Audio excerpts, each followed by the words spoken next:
second time filming this video. The first time I was actually taking down my passion twist, and the video was just way too long for no reason. The lighting was bad, the angles was bad.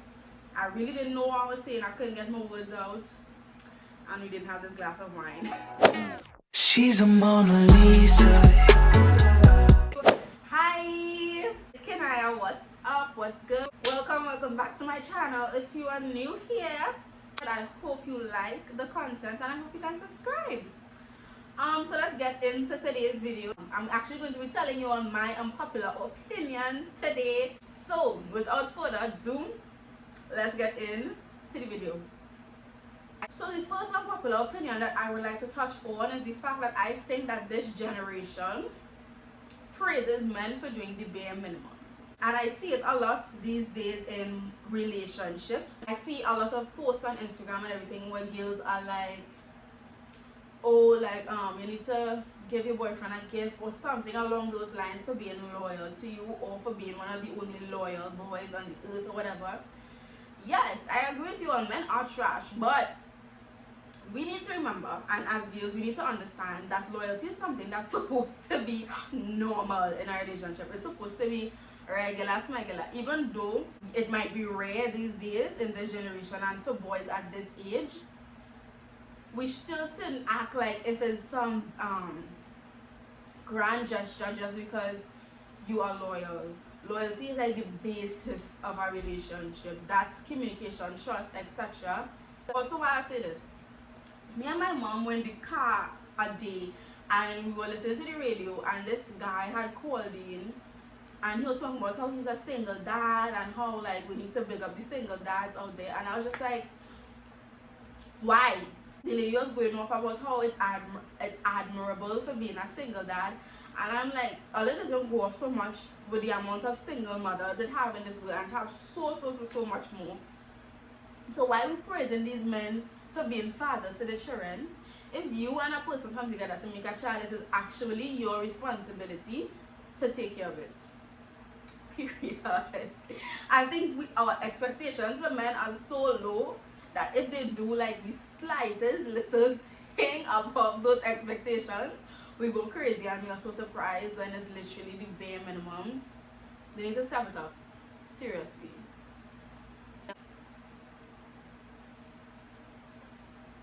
My second unpopular opinion is that I find these days, this generation especially, we are glorifying relationships, and I think that needs to stop. Like, that's so annoying to me.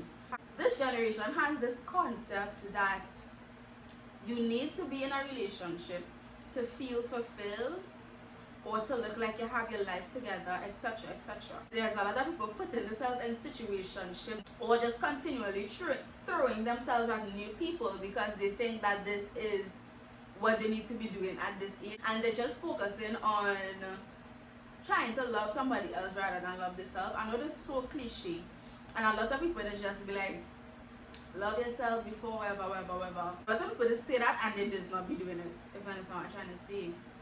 Literally, our generation is what, 16, 17, 18. We should be studying to live our lives, to go to school, to have fun, to do whatever, not to be in a relationship, you understand? It's to be happy. It should be the last thing on our minds to make us happy. Here's why also I hate like we glorify relationships so much. It's because of the relationship goals that we set, the goals or the people who we put on pedestals. For example, Diara and Ken. The other day, people were shocked at the situation where Ken had supposedly cheated on Diara or whatever. I don't know, I was shocked, and I saw a lot of people being like, that is it for my hope and love. Like, we need to understand and we need to realize that one, all men cheat. Like, it's a normal thing these days. We just need to come to that conclusion. Men are trash.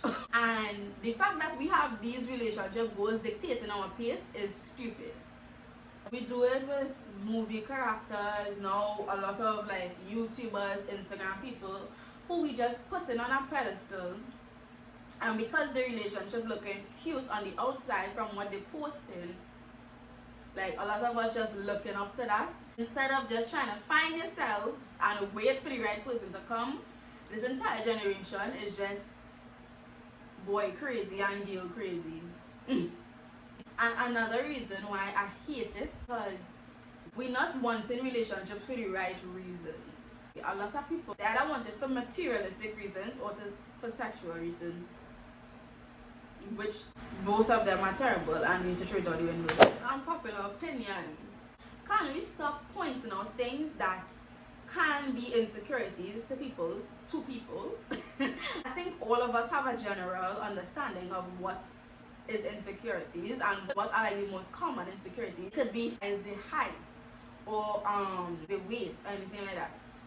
Why do we feel the need as people to point out that to people? People say that they do this just like unconsciously or they don't mean it in a bad way, which doesn't make it okay, by the way. But a lot of people will just go up to someone and be like, hey, I find you're gaining a lot of weight.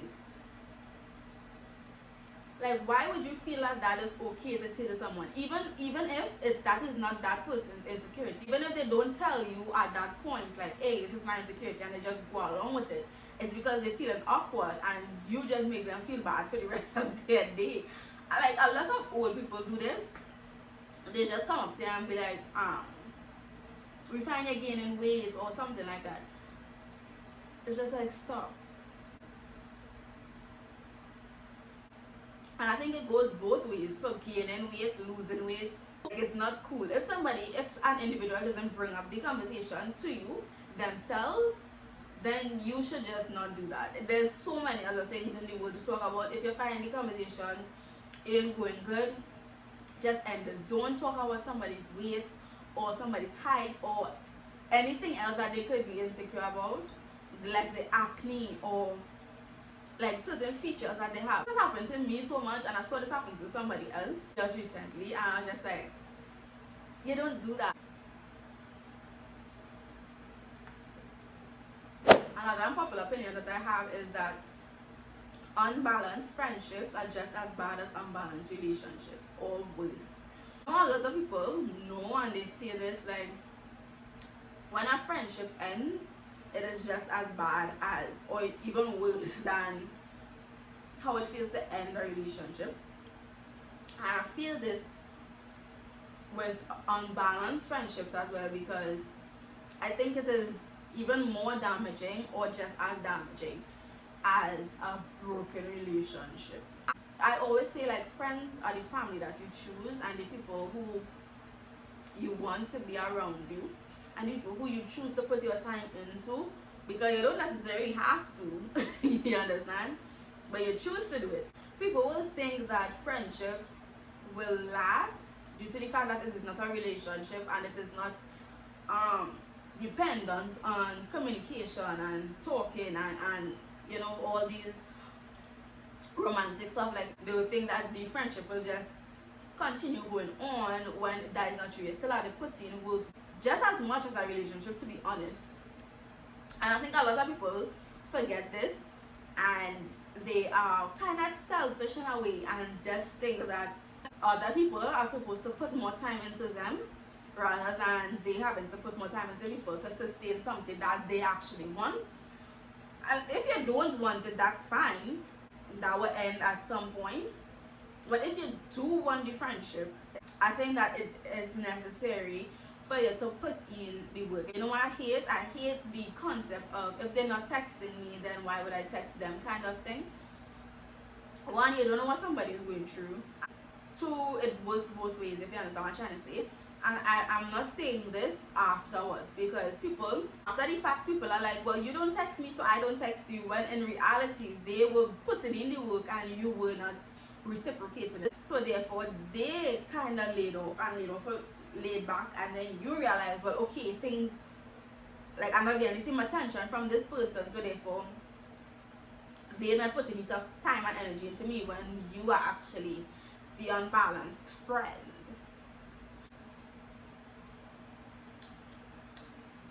So my next unpopular opinion, this is a kind of Caribbean unpopular opinion. I do not like gunman tunes or zesting music, and I don't like zesting. A lot of people in Trinidad, when they hear that, they just be like, what? Because I'm young, and like that is like what young people is do these days. I'm gonna get it wrong. Like when I was in my teeny wopper phase, like in my little phase, when I was younger, I was all about like going to the mall and linemen and going as much party as my parents would permit me to. I thought that like that was my thing, and I guess it kind of was my thing. I would say back then the music was a lot different. The music that will play in parties usually was much different than the music that will play these days. Like I cannot sit down and listen to a gunman tune. I can't. Like when I hear it playing, I just be like, I'll take that off now, please. And you really ever, probably never, could find me in a zest. For a point in time, I was trying to convince myself that, okay, something is wrong with you. You are a 17-year-old Trinidadian girl, and this is the culture, and you need to follow the culture. And I was trying to convince myself and listen to it and tell myself, hey, yeah, I like this music, when really I was just torturing myself, and I don't. I much rather sit down and bop to my Taylor Swift than to Prince Swani. And what I find is so funny is that I have a sister, and like our personalities are so different. Like I think I'm the more like outgoing, out there one, and she's the more conservative, quiet one. But like my favorite kind of song is Taylor Swift, and she is the blasting Rebel 6 in the morning. What? Oh, here's another unpopular opinion that I formulated over these past couple of weeks. Straight Trinidadian men are extremely toxic. I have been watching and just observing and talking to a lot more guys these days, and y'all, I've just been realizing the deep-rooted homophobia, the deep-rooted misogyny, just literally how egotistical they are. I understand. One, in Trinidad, you grew up a certain way, your parents grew up telling you a certain thing. Like a majority of us are like Christians over in Trinidad or whatever. And you read certain things in the Bible talking about gay people or the LGBTQ community, and what the Bible says is quote unquote an abomination or whatever. Yeah, you grew up learning that, which is fine, that if that is your beliefs, whatever. But I think you should just keep that to yourself. And then this is what a lot of Trinidadian men don't understand. Like, nobody gives a shit. Like, keep your thoughts to yourself. They just want to be so vocal with their beliefs, and they just want to be so violent with them also. Like, okay, if you are a Christian, you do not support, I would say, the LGBTQ plus community. That's fine, that's your religion. Nobody tells you not to do whatever. But if you don't agree with it, that should be it. Nobody has to know that you don't. You understand? Like, even though the Bible says this, the Bible also says love everyone. The Bible also says like, thou shalt not judge. The only judge there is the man up top. So you sitting down there judging whoever for doing whatever they want to do in your life, and you're kind of getting penalized the same way in God's eyes. Once you know yourself and you know what you want, and you know, or you say to yourself that you please in God in whatever way, that's fine. You don't have to come and verbally abuse somebody because they want to be something else. Just as much as the Bible says that is a sin, sex before marriage is a sin. And nobody will be verbally abusing anybody here because of that. And I just want to be talking about that 24/7 on the internet and together. So like, chill out. Chill out. Even though you don't support it, you can still be a good person and just leave it how it is. love that person. You don't have to love what they are doing, but just love that person and move on with your life.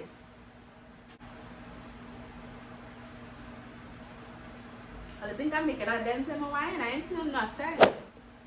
And this is a good segue into my other unpopular opinion that I have, which is most Christians are the reasons why non-believers move away from the church.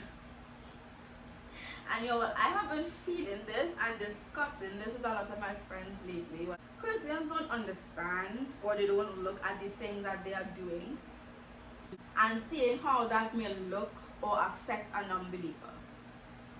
Because a lot of the times, judging for myself, not that I've ever been a non-believer, but there's a point in time where I hadn't gone to church for so long and I was just looking for a church obviously to go to.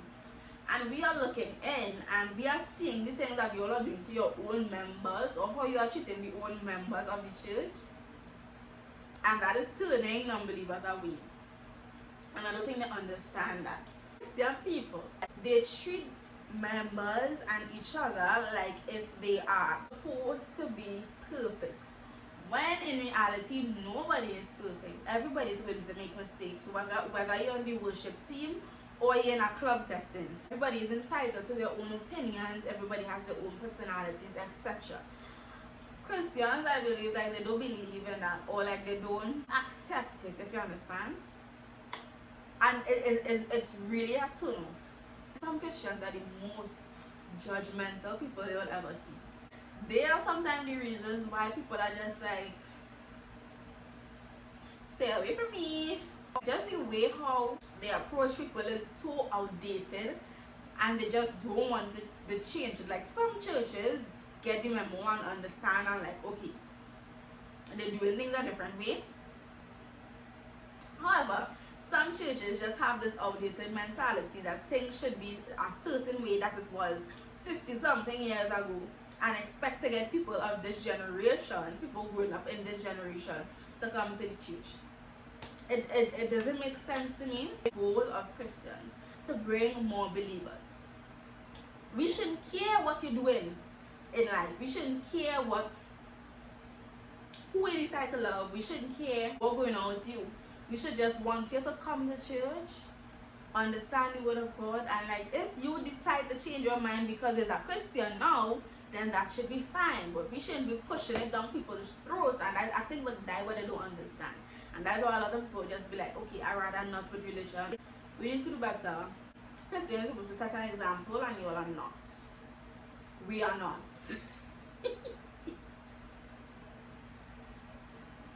As I see with that glass of wine in my hand. Yes. We have now come to the end of this video. Did I make a dent in my wine or not? You tell me. But I just want to thank you all for watching. Stay until the end. Hear me talk my shit. I hope you all actually enjoyed this video. If you all agree with some of my unpopular opinions, let me know in the comments down below. And if you want to leave some of your unpopular opinions, also leave them down below. But I know this was more of like a general conversation. If you all want me to do like more unpopular opinions focused on a particular topic, I can do that as well, because I love to talk my shit, if you all realize. And I am aware that this might be my first video of 2021. So, if that is it, I just want to say Happy New Year, everyone, and I wish you all nothing but success and just happiness in this entire new year. Let's not say anything about the year so we don't jinx it. But I'm going to go finish my glass of wine and enjoy the rest of my day. So I'll see you all in the next video. Bye. She's a Mona Lisa. Everyone's lining up to see.